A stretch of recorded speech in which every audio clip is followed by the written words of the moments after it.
স্বপ্নবাজ পরিবার আয়োজিত আজকের এই বৃক্ষরোপণ কর্মসূচিতে উপস্থিত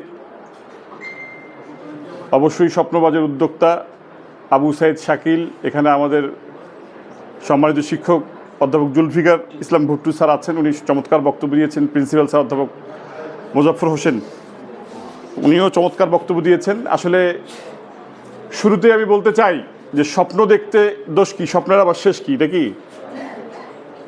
স্বপ্ন যখন দেখবো তখন কি ছোট মোটো দেখবো? দেখলে বড়টাই দেখব। আমি প্রথমেই অত্যন্ত কৃতজ্ঞ চিত্তে ধন্যবাদ জানাতে চাই যে এরকম একটি প্রতিষ্ঠান থেকে যিনি কর্মজীবন শুরু করেছিলেন অধ্যাপনা থেকে, তিনি আজকে আমাদের বঙ্গভবনে চলে গেছেন। আমি শুরুতেই ধন্যবাদ জানাই আমাদের বিএনপির মহাসচিব, যার অধ্যাপনা দিয়ে কেরিয়ার শুরু, উনি বাংলাদেশের রাষ্ট্রপতি নির্বাচিত হয়েছেন, মির্জা ফখরুল ইসলাম আলমগীর। তো এরকম একটি জায়গা থেকেও কিন্তু রাষ্ট্রের সর্বোচ্চ জায়গায় যাওয়া যায়, না? যদি আমাদের স্বপ্ন, আমাদের টার্গেট, আমাদের লক্ষ্য, আমরা সততার সাথে নিষ্ঠার সাথে সেই পথ পাড়ি দিই। এখন আমরা যদি সব কিছু খুব দ্রুত অর্জন করার চেষ্টা করি, সেটা সম্ভব? সেজন্য কি পরিচর্যা করতে হয়। তো আমি এই বৃক্ষ দিয়েই বলি, বৃক্ষ একটু আগে স্যার সুন্দর কথা বললেন যে আমাদের যেমন ফুসফুস বা আমাদেরকে যে প্রাণকেন্দ্র বলি যেমন সুন্দরবন, যদিও সুন্দরবন কিন্তু আমাদের টোটাল যে পরিমাণ বনভূমি লাগে তার থেকে প্রায় এখনও 12% কম। এই 12% কিন্তু আমরা বৃক্ষ নিজেরা রোপণ করেও কিন্তু পূর্ণ করতে পারতেছি না। আমাদের দিন দিন অক্সিজেনের সমস্যা হয়ে যাচ্ছে। ঠিক, যদিও অ্যামাজনের ম্যাক্সিমাম পার্টটাই ব্রাজিলে পড়ছে, কিন্তু অ্যামাজন গোটা পৃথিবীর কিন্তু ফুসফুস। অ্যামাজন এখন অনেক জায়গা আছে যেখানে এখন পর্যন্ত মানুষ ঢুকতে পারে নাই। তো যাই হোক, সেই দিকে আমি যাব না। আপনারা গাছ লাগায় কি চুপচাপ থাকবেন? কি করতে হবে? পরিচর্যা করতে হবে। ঠিক একইভাবে আমাদের যে ছাত্র জীবন,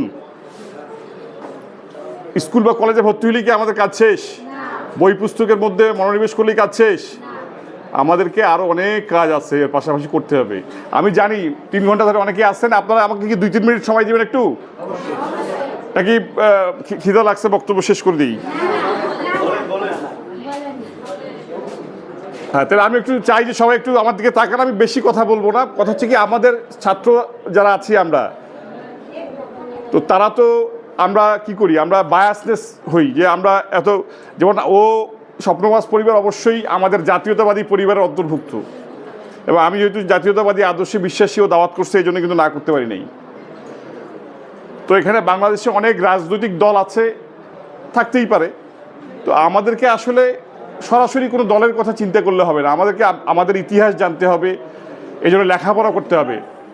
বাঙালি, বাংলাদেশি এইসব কি, এইসব সময় সম্বন্ধে আমাদেরকে একটু জানা প্রয়োজন। তাইলে আমরা নিজেরাই ডিসাইড করতে পারবো যে আমার রাস্তা আসলে কোন দিকে যাবে।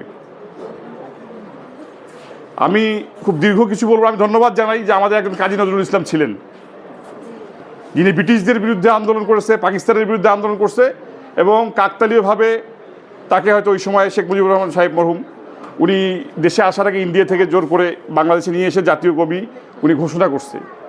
কিন্তু দুঃখের বিষয়, ওনার জীবদ্দশায় ওইটা কিন্তু গেজেট পাস হয়ে যায়নি। তো উনি কিন্তু আমাদের বাঙালিদের একটা রাজনীতি করার সুযোগ করে দিয়ে গেছিল, আমাদের অধিকার আদায়ের একটা সুযোগ করে দিয়ে গেছে কি, বাঙালি জাতীয়তাবাদ। নাহলে তো Urdu and Urdu shall be the state language of কি পাকিস্তান হইতো। তো এই যে 30 সাল 30 থেকে 40 সালের দিকে যে কাজী নজরুল ইসলামের যে অ্যাক্টিভিটিস, এটা কিন্তু বাঙালিদেরকে গোটা পৃথিবীর উপরে সামনে তুলে ধরছে। ঠিক একইভাবে আরেকজন লিডার আমাদের আছেন, যে শহীদ রাষ্ট্রপতি জিয়াউর রহমান, উনি ঠিক নজরুল সাহেবকে কিন্তু সম্মান করছেন। ওনার আমলেই উনি তাকে রাষ্ট্রীয়ভাবে জাতীয় কবি পাশ করছে, যেটা সর্বশেষ আমাদের এই যে লাস্ট ইন্টিম গভর্নমেন্ট আমলে তার জাতীয় কবি গেজেট হয়ে গেছে। এবং কাজী নজরুল ইসলাম এমন একজন মানুষ, যার জানা যায় দেশের রাষ্ট্রপ্রধান, দেশের সরকার প্রধান, 3 বাহিনী প্রধান, তারাই তার জানাজার খাটিয়া ধরে তাকে সোহরাওয়ার্দী উদ্যান থেকে নিয়ে এসে ওখানে সমাহিত করছে। তা এখন আমরা আরেকজনকে সম্মানিত করবো, ঠিক আছে, কিন্তু যে করতে যে আরেকজনকে কিন্তু আমরা হেয় করতে পারি না। সেটা কিন্তু আমরা দেখছি শহীদ হাদিরকে কোথায় কবরস্থ করা হয়েছে। আমরা হাদির প্রতি আমি অসম্মান কোনো করতেছি না, এটা আমাদের বিবেক। আমরা যদি ইতিহাসগুলো জানি, আমরা যদি চর্চা করি তাহলে কিন্তু আমরা সঠিক সিদ্ধান্ত নিতে পারবো না। আবেগের বশবর্তী হয়ে আমরা কোনো সিদ্ধান্ত নিব না, কারণ এই ছাত্ররাই কিন্তু আগামীর প্ল্যাটফর্মটা তারা নিয়ন্ত্রণ করবে। তো জিয়াউর রহমানকে ধন্যবাদ যে আমরা যে বাঙালি তো অর্ধেক রয়ে গেল কলকাতায়, তাই না, ভাগ হয়ে গেল, তাহলে আমরা কি রাজনীতি করব? উনি কাজী নজরুল ইসলামের কাছ থেকে ধার করলো বাংলাদেশি বাঙালি জাতীয়তাবাদ, তাই না? ঠিক বলছি কি?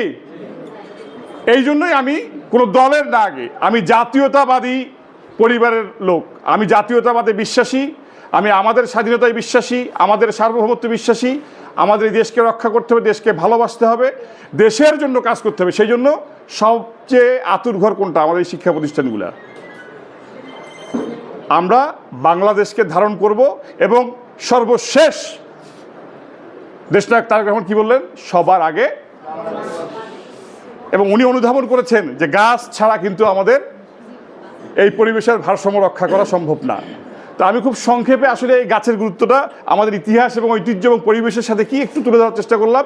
হয়তো সময় হলে এরপরে শাকিল ডাকলে আমার ইচ্ছা আছে, আমরা রাজনীতি করি, ব্যবসা করি, যাই করি না কেন, আমি শাকিলকে বলছি যে এখানে একটা সময় আসতে তোমাদের যদি কোনো সংগঠনের ভালো কমিটি হয়, আমি জলঢাকা ডিগ্রি কলেজকে সময় দিব। এখানে 15-16 হাজারের মতো স্টুডেন্ট, তাই না?